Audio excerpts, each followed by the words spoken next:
Bonjour à tous, nous sommes un curé vous parle et un curé va vous parler du temps de l'Avent qui est un temps merveilleux qui ouvre comme la porte d'entrée à tout le cycle liturgique qui va nous amener à mieux contempler le Christ, la figure du Christ.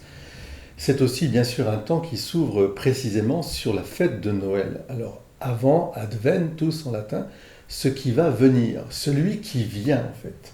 Et alors pour nous parler de l'Avent, la liturgie merveilleuse va mettre en scène trois personnages que nous allons retrouver tout le temps de l'Avent. Le premier nous vient de l'Ancien Testament, Isaïe, qu'on appelle aussi le cinquième évangéliste, parce qu'il a tellement bien parlé à l'avance du Messie, il l'a tellement décrit.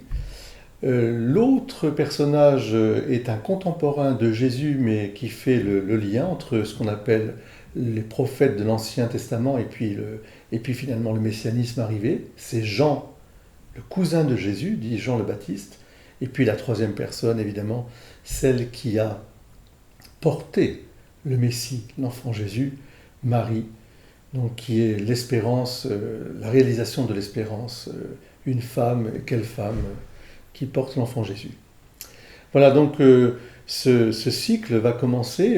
Vous aurez une petite vidéo chaque semaine pour introduire les 4 semaines de l'Avent.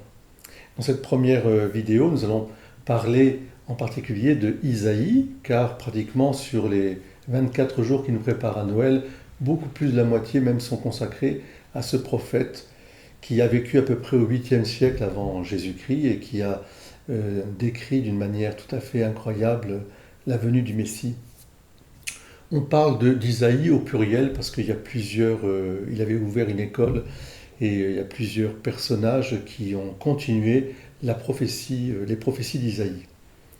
Isaïe est surtout célèbre parce qu'il a annoncé la venue du Messie comme quelque chose qui allait réjouir d'abord le peuple d'Israël. Enfin, les promesses vont se réaliser. Et ça provoque une joie profonde chez Isaïe, une joie même, on pourrait dire, universelle. Les peuples ont vu la joie qui arrivait. L'autre fait important aussi pour Isaïe, c'est qu'il va insérer la messianité de celui qui vient sauver son peuple dans une lignée tout à fait particulière, c'est la lignée de David.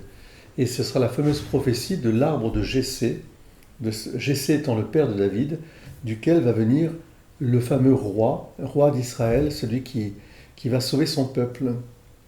Et puis, enfin, il est aussi connu pour avoir prédit, d'une certaine manière, la destinée tragique de ce Messie par les chapitres 43, 47, même le 46, enfin, sur le serviteur souffrant et même plus loin.